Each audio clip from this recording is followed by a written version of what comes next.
every community member who said Black Lives Matter in 2013 and 2014 and 2015 and 2016 and 2017 and 2018 and 2019 and 2020 and 2021, 2022, and now 2023.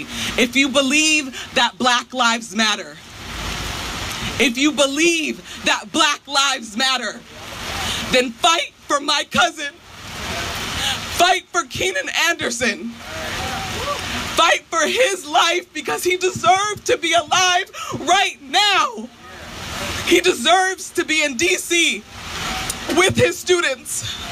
He deserves to be with his child, with his fiance, with his family. And so if y'all really believe Black Lives Matter, stand up for my family member. My husband's like that too. He's always like, help me fold the laundry. One time he was like, can you make the kids their doctor's appointment? And I was like, how would I do that?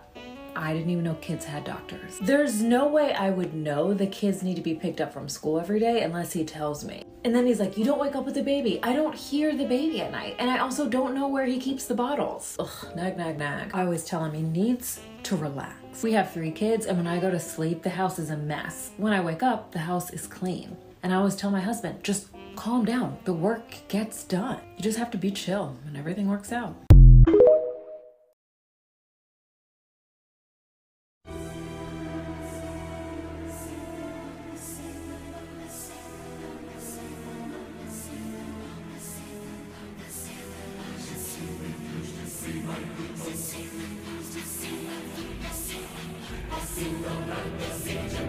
Send the pestilence and plague into your house, into your bed, into your screens, into your streets, into your drink, into your bread, upon your cattle, on your sheep, upon your oxen.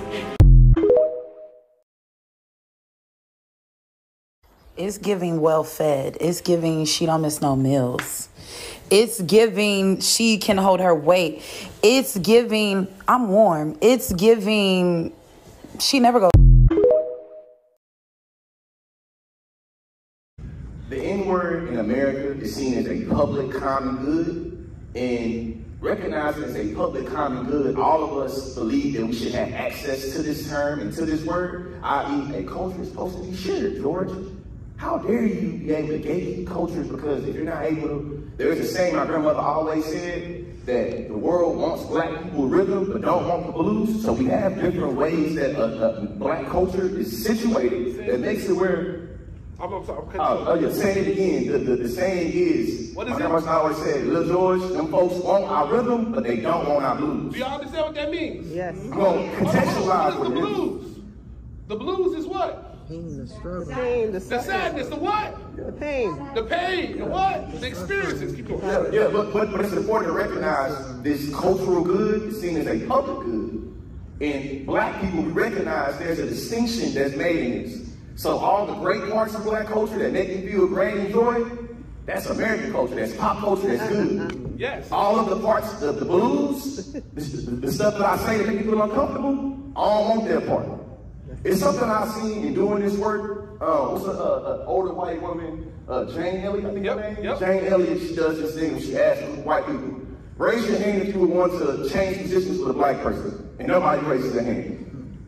That's evident in many different instances to the rhythm in the blues, and we start talking about, hey man, these black people, they're the hypocrites. They say they want freedom and equality, but they don't want to have us give us free and equal access to a term that I think is so beautiful and cool. I want to also be a part of that cool, sexiness, rhythm, and all the stuff you got. But listen, when them folks start busting your head, or you start experiencing high levels of incarceration or conviction, you can keep that part. But listen, the cookout, I'm trying to get an invite. You've heard of a grandfather clause, right? It's the thing that happens when you're already in the system and you're not subject to whatever new rules are being introduced because you've already been grandfathered in under the old system. Like if a neighborhood is zoned as a business district and you set up a coffee shop, but then later it's rezoned as a residential area. You could be allowed to keep your coffee shop there if your lease contains a grandfather clause that says the new zoning laws don't apply to you. Well, did you know that this term is right out of the Jim Crow era? This is the period right after slavery ended in the U.S. A lot of southern states passed laws to restrict the ability of formerly enslaved men to vote. They started requiring intentionally confusing literacy tests. They created residency and property restrictions and poll taxes. But a lot of these restrictions would have impacted poor white men too. So in some cases, they included a clause that said if your grandfather could vote, you were exempt from these new rules. If your grandfather was enslaved, you were out of luck. Hence, the grandfather clause. Dear white people, I need you to watch this video in its entirety. Listen to what this man has to say. And then hop in the comments and tell me what y'all think about it. History of America is the history of rich white men telling not rich white people that their enemies are black and brown. It starts in the colonies of what would become the United States. Let's remember, during the colonial period, mid-1600s, there was no such thing as white people. I know some people who are now called white find that shocking, right? Because they think whiteness is real, right? But whiteness was created. Europeans didn't call themselves white. We didn't call ourselves white. We weren't all members of one big happy family. Are you kidding? Have you studied the history of Europe? The history of Europe was about killing each other. That's what we did in Europe. We just killed each other. Before we figured out there were other people to kill, we just killed each other, right? I mean, that was the history of Europe. The English hated the Irish, right? Northern Italians didn't even think that Southern Italians were Italians. The Germans hated everybody, and everybody hated their ass right back, right? There was no team called white, no race called white, but all of a sudden, in the middle of the 1600s, there was. Why? Why was it suddenly necessary to create this thing called the white race? Well, because rich people can count, that's why. And so rich folks looked around, the ones that owned all the land, you know, in the colonies, the colonial elite looked around and they realized something, that they were heavily outnumbered by African enslaved folks, by European indentured servants who were just one level above a slave, or other Europeans who weren't technically indentured servants, but they were still peasants, didn't have any money, didn't have any land, and they could do the math. They added it up and they were like, damn, we got to figure out a way to split these folks apart from one another or they're going to rise up and take our stuff, right? Because after a while, these black folks who were enslaved Africans and these quote-unquote white folks who were poor Europeans are going to figure out they're all getting played by these rich people, right? So ultimately, the rich figure out they got to come up with some way to get somebody in that group on their team. The easiest thing is to get the poor Europeans, right? Because at least they look like you. They sort of share some of the customs and the culture. So they all of a sudden create this thing called whiteness, and they say, now you're part of the club. Now we're going to let you testify in court, enter into contracts, vote, at least if you're a man, own a little bit of land, at least if you're a man, right? And we're going to get rid of indentured servitude. No more of that, because you're too good for that. And we're going to take the white men, now called white men, and put them on the slave patrol to keep black people in line. Give them a horse and a gun and a badge and make them feel big and powerful, right? They're still poor. They still don't have anything. They didn't pay the slave patrol well, right? Just exploited them, used them as a buffer between the elite and the other poor folks, particularly poor folks of color. And pretty soon the rebellions that occasionally happened where black and white got together to overthrow the elite, those stopped because the divide and conquer had begun to work, right? You could turn people against each other by telling those poor white folks they got to keep these black people in line. And so that divide and conquer gets initiated in the colonies. Rich white men telling not rich white people that their enemies are black and brown. Because now, it's time for a lot of y'all to wake up too. We got to find out who the puppet master is. We've been going back and forth for too long. It make it seem like we've been going back and forth since the beginning of time, but research shows that that's not true. And I'm proud that I'm still getting bigger. Damn. Going viral is getting them sicker. Like what? Let's keep it a buck.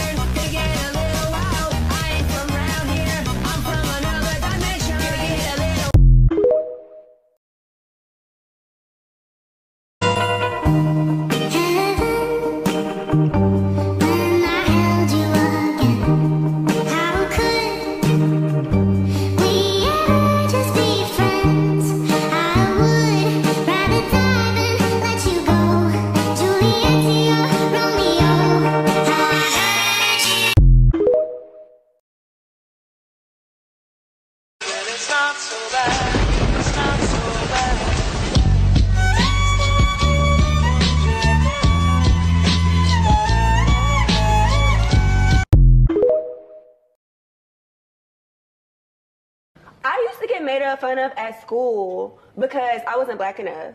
Bitches used to try to cut my hair. Like, people be thinking that, like, light-skinned girls don't go through colorism. We go through colorism. For any light-skinned person struggling to understand why your experience of being bullied as a child by little dark-skinned kids is not colorism, I'm going to share my experience with body shaming. And it's going to sound unrelated, but them dots are going to connect, I promise. I am and have always been a pool noodle, okay? Very thin. I was bullied for it mercilessly growing up. My fucking nickname was anorexic all throughout 7th grade. Now, given all of that, was I a victim of fat phobia? I'll answer that. No, I was not. I was a victim of body shaming. And while both body shaming and fat phobia are bad things that nobody deserves to go through, body shaming does not have the same concept, definition, or societal/systemic impact as fat phobia. And it would be highly ignorant and dismissive for me as a bony bitch to hear plus size women talking about fat phobia and to pivot right to my own experiences as a means to compare the two. This is similar to when we're explaining to white people that during conversations about anti-blackness, we're not trying to hear about the time you was called a cracker. And the very same thing applies to colorism.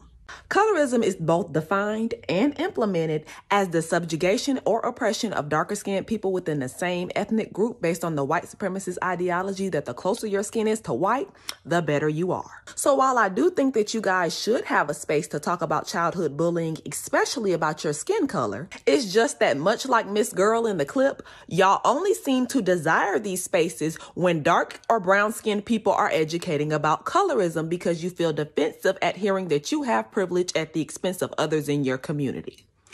Unpack that.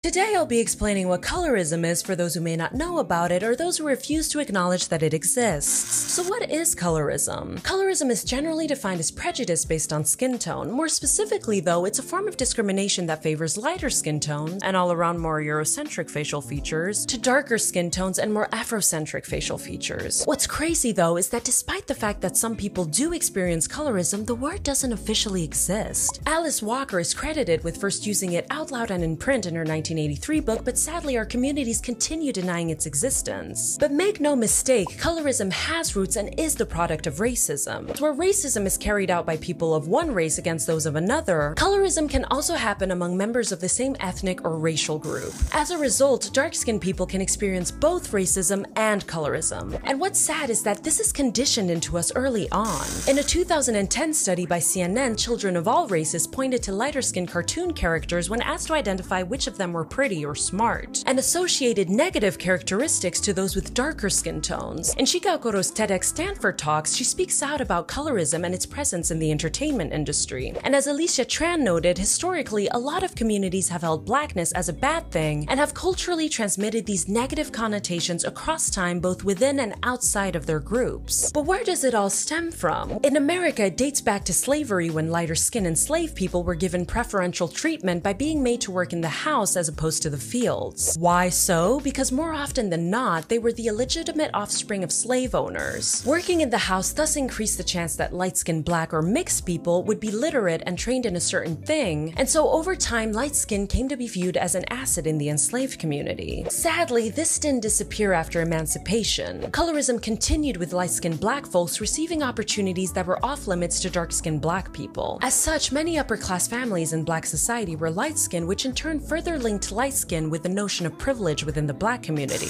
In Africa, the concept of colorism came with European colonizers who established class structures that sadly still exist to this day. Mixed-race offspring, who were often the product of male European colonizers and African women, were deemed to be superior than full-blooded Africans. I mean, South Africa's apartheid system went so far as to legally classify mixed-race people into a category called colored so as to impose white supremacy and maintain racial divisions. But although European colonialism left its mark everywhere, colorism in Asian country predates European contact. Rather, it has ties to the caste system and social hierarchies, particularly within the South Asian community. Ruling classes had lighter complexions than the lower caste because they didn't work outdoors or do any form of manual labor. As such, darker skin became associated with lower classes and fairness with higher castes. But what effect does colorism have on us today? If white people disappeared from the planet tomorrow, colorism would still exist in our communities, and that is maybe the most painful painful part. Across generations, a lot of communities culturally transmitted skin tone bias within their groups. The outcome of that is that this bias, or colorism, was then held by groups both within and outside of these communities, resulting in cumulative disadvantages associated with darker skin tones and a mass amount of advantages associated with fairer skin. There's no denying that people with lighter skin benefit from preferential treatment in our society, ranging from education to employment and media representation, but if you don't believe me, let me give you a few examples. According to Shankar Vedantam, light-skinned Latinos make $5,000 more on average than dark-skinned Latinos. A 2018 study found that young light-skinned Black adults in America received higher wages and had better quality jobs than their dark-skinned counterparts. What's even worse is that educated Black people, regardless of their actual skin tone, were remembered by job interviewers as having lighter skin. In India, light-skinned brides are highlighted in arranged marriage ads and even preferred as a way to attract prospective grooms. In many African countries, governments are struggling to regulate the sale of skin bleaching products, and in Asia, lightening creams and lotions can easily be found in drugstores. What's more, with our society's beauty bias for Eurocentric features and women's worth being so heavily tied to appearance, dark-skinned women are usually the hardest hit by colorism. Darker-skinned women report more symptoms of depression, physiological deterioration, and effects to health than lighter-skinned women. And darker-skinned people in general report higher experiences of microaggressions. But what can we do about it? Well, just like with racism, uncomfortable, difficult, and honest conversations need to take place for there to be change. Although today's digital landscape is changing the discussion surrounding colorism, I feel like the conversation needs to be taken seriously and more needs to be done. We need awareness and education surrounding this topic, and this extends to schools, universities, the communication field, the cosmetics industry, etc., etc. But it shouldn't always be up to those who experience discrimination because of colorism to speak out. It's just as crucial that light-skinned people who are afforded privileges that darker complexions don't have access to raise their voices. We can't all rise to the top if some of us are deeply suffering.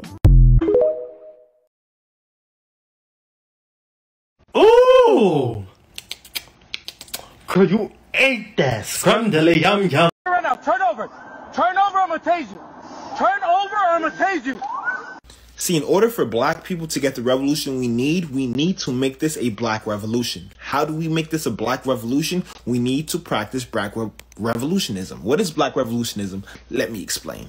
Black revolutionism is an ideology or a set of ideas that ensures that Black individuals is the center of the revolution and humanizes what it means to be Black. Black revolutionism, or BR, was created with the understanding that experience shaped new theories. No revolution is the same, therefore no revolution should follow the same guidelines as a previous revolution, but instead contribute those findings and create new theories. BR is created to question everything with a Black light. This helps us create questions like, how does this affect us as a Black individual? This Black light helps us dismantle what is considered constructually normal and reveal the reasons for these social constructs. I'm running out of time. Like for part 2.